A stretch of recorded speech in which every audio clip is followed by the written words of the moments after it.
जहाँ भक्त और भगवान की लड़ाई होता, भक्त भी जिद पर बैठ जाता हो, अब भगवान भी जिद पर बैठ जाता हो, या फिर बाद में भगवान को भी द्रवित होना पड़ता हो, भगवान को भी उस भक्त की मांग को पूरा करना पड़ता हो, यह ऐसा ही दरबार है। यहाँ ही वो सफल हो सकता है। इसलिए भक्त के द्वारा इसको सुप्रीम कोर्ट कहा गया। क्यों? कि पूरे दुनिया से भटक के जब तुम यहाँ आओगे तो बाबा बास्कत के शरण में ही तुम्हारा कल्याण हो सकता है।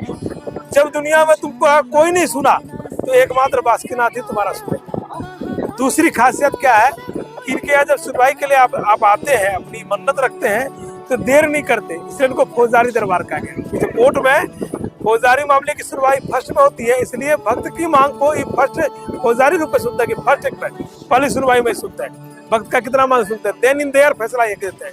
ये बाबला को लटकाते नहीं कि तुम्हारा ये था, वो था, तुम्हारा पूर्वज का ये वाक्य था, ये कर्म था, इस कर्म के हिसाब से इसका फैसला करो, हिसाब करो, कुछ नहीं। शरण में आ गए, अहंकार का त्याग किया, समर्पित हो गया, सारे भूख तुम्हारा पाप, कई पीढ़ियों का पाप संपूर्ण तुमको इन्होंने नाश समाप्त करके तुम्हें आशीर्वाद देते हैं। तुम यहाँ से फलाफल होके चलेगी, आनंद होके चलेगी। इसलिए रोज बोल पड़ता।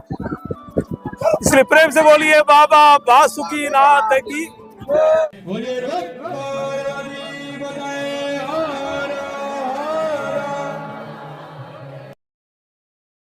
झारखंड प्रदेश के अंतर्गत दुमका जिला के अंतर्गत यह बाबा बासुकीनाथ का पावन भूमि सभी भक्तों को जो अपनी ओर आकर्षित करता है।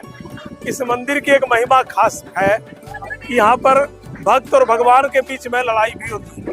भक्त जो है अपनी मांगों को, अपनी याचना को पूरा करने के लिए बाध्य होकर धरना पर भी बैठ जाते हैं, और भगवान को उसके उस भक्ति से और उस जिद बल से भगवान को भी द्रवित होना पड़ता है, या दया दिखानी पड़ती है, और उन्हें आशीर्वाद देने के लिए वो मजबूर हो जाते हैं। यह जो नगरी है, यह दारुक वन के नाम से विख्यात नगरी है, और इस दारुक वन में नागेश्वर नाथ ज्योतिर्लिंग, जिसका पर्यायवाची शब्द ही बासुकीनाथ है। नागेश्वर नाथ और बासुकीनाथ दोनों जो शब्द है वह एक ही शब्द, दोनों का अर्थ भावार्थ एक ही है। यह बासुकीनाथ शिव ज्योतिर्लिंग में इनका 10वां स्थान है। यह मनोकामना सिद्धिलिंग है, और यहाँ सभी भक्तों की कामना पूरी होती है। इस ज्योतिर्लिंग की कहानी मैं संक्षिप्त रूप से बता देता हूँ। यह क्षेत्र पूरा जंगल राज था, और इस जंगल का नाम था दारुक वन। इस दारुक वन में राक्षसों का राज था, राक्षस इसके राजा हुआ करते थे। जब उस समय वनप्रस्थ की ओर साधु महात्मा या गांव मैंने समाज के वृद्ध लोग साधना के लिए इस जंगल में आते थे, तो राक्षस कहता था कि तुम इस जंगल में तभी रह सकते हो जब तुम मेरा नाम लो, शिव का नाम या किसी भगवान का नाम उसको बर्दाश्त था राक्षसों को। उसी में एक सुप्रिय नाम का भक्त, जो शिव का अत्यंत प्रिय भक्त था, वो इस जंगल में भटकते भटकते आया। उसने अपने साधना लगाई, तो राक्षस लोग का जो सिपाही लोग था, वो लोग आया कि भाई तुम जो है सो यहाँ भगवान शिव का नाम जप नहीं कर सकते, तुम्हें यदि जंगल में रहना है तो हमारा जो राजा दारुक है उसका नाम लेना हो।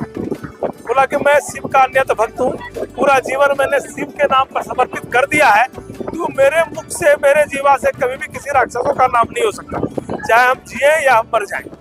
तो उसको उठा के राजा के पास ले गया। राजा ने भी समझाया, उसने नहीं माना। बोला इसको कारागार में डाल दो और दूसरे दिन इसका फैसला करेंगे। कारागार में डाला, जासूस बताया कि वहां भी शिव का नाम ले रहा है, और राजा गुस्से से तब जो है दारू राक्षस जो राजा था उसने कहा कि अब इसकी हत्या कर दो, इसको मार दो। कोई मारने के लिए अपनी सेना को भेजा। उसी वक्त उन्होंने कारण पुकार लगाया कि प्रभु पूरा जीवन हम आपका नाम जपती हैं, हम मर जाएंगे तो भी आपके धाम में जाएंगे, शिवलोक जाएंगे, आप मुझे वहां खींच लेंगे। ये मुझे विश्वास है कि इसके जंगल में, इसके आक्रांत से जो क्षेत्र में जो है प्रभावित है, जो यहाँ भक्ति भाव आपका नहीं जग पा रहा है, इसलिए इस राक्षसों का नाश करिए, यहाँ अपनी भक्ति भाव का जो है सो स्थापित करिए, और यहाँ जो है कम से कम भक्ति भाव हो, लोग तपस्या करें, साधना करें, मार्ग प्रशस्त करिए प्रभु, और आइए हमारे सभी भक्तों का रक्षा करिए। उसी में भोलेनाथ यहाँ अभिभूत हुए, और अभिभूत होने में आज राक्षसों का संहार किया, और संहार करके नागेश्वर ज्योतिर्लिंग के नाम से विख्यात। यह जंगली क्षेत्र आदिवासी और बसवास बिल्कुल नहीं था, तो इस क्षेत्र में उथल पुथल होते रहा। फिर वह ज्योतिर्लिंग जो सो मिट्टी के अंदर समाहित हो गया। बहुत काल के बाद इस क्षेत्र में एक बार भयंकर अकाल पड़ा। वो अकाय लोग भूखे मरने लगा। कुछ भूख नौबत के चलते लोग जो जमीन के अंदर भी कोड़ काट के कंदमूल जो मिले वही खाने लगा। उसी दरमियान में यहाँ से 4 किलोमीटर दूर बोगली नाम का एक स्थान है, गांव है छोटा सा, वहाँ का एक भक्त वासुकी था। वह कंदमूल कोड़ने के दरमियान में जब कंदमूल कोड़ने लगा तो वहां से उसको खून की धारा निकली। वो डर गया कि क्या हुआ, वो मट्टी से ढक के जो है वहां से भागने लगा। उसी भागने के दरमियान में आकाशवाणी हुई कि हे वासुकी, चूंकि मैं नागनाथ ज्योतिर्लिंग के रूप में यहाँ पहले से विख्यात हूँ या स्थापित हूँ, लेकिन आज तुम्हारे द्वारा पुनः मैं इस युग में तुम्हारे द्वारा जो है बाहर निकला, तुम्हारे द्वारा प्रतिपादित हुआ, तुम्हारे द्वारा पहले पूजित हुआ, स्पर्श हुआ, इसलिए इस क्षेत्र का मेरा नाम वासुकीनाथ कहलाएगा, पूरे नाम से विख्यात होंगे और तुम्हें भगवान मेरे आशीर्वाद से सब धन धान से सब परिपूर्ण हो गए, इसलिए तुम हमको निकाल के मेरी पूजा करो। तो दूसरे दिन वो आया, उसने शिवलिंग, कुछ रात में उसको सब्र हुआ था, उसने शिवलिंग को बाहर निकाला, उसने उसकी पूजा करी और पूजा करने के बाद वो आनंदित हुआ, उसको सब कुछ मिला। तब से यह वासुकीनाथ धीरे धीरे धीरे धीरे प्रचारित हुआ। और चूंकि यह पूरा क्षेत्र जो है सो एकदम जंगल क्षेत्र था, वंचित क्षेत्र था, तो इसलिए यहाँ उतने जागरूकता का अभाव था, इसलिए यहाँ किसी ज्योतिर्लिंग की महिमा धीरे धीरे लोगों को जानने में समय लग गया, वक्त लग गया। और जो जागरूक क्षेत्र था वो लोग बहुत पहले विख्यात हो गए, लेकिन बाबा की ऐसी महिमा रही है।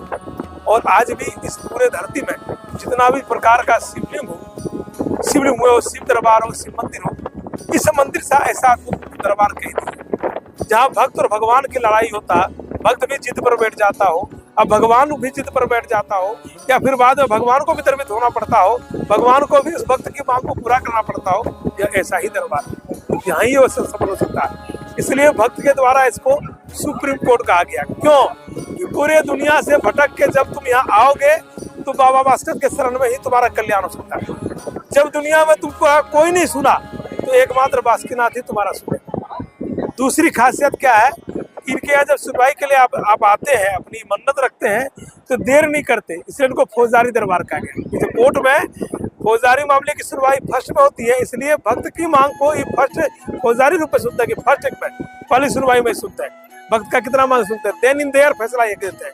ये बाबला को लटकाते नहीं कि तुम्हारा ये था, वो था, तुम्हारा पूर्वज का ये वाक्य था, ये कर्म था, इस कर्म के हिसाब से इसका फैसला करो, हिसाब करो, कुछ नहीं।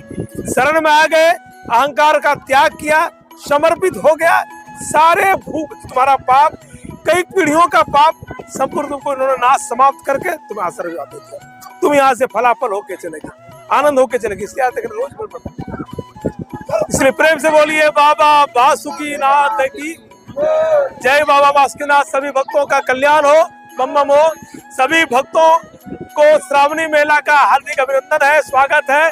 बाबा के नगरी में श्रावणी मेला में आवे, बाबा का पावन आशीर्वाद प्राप्त करें। मैं संजय झा, तीर्थ पुरोहित, बाबा वासुकीनाथ मंदिर। मेरा मोबाइल नंबर नोट कर लें, 983575 5851। भक्त आवे, इस नंबर का उपयोग करें, पूजा से लेकर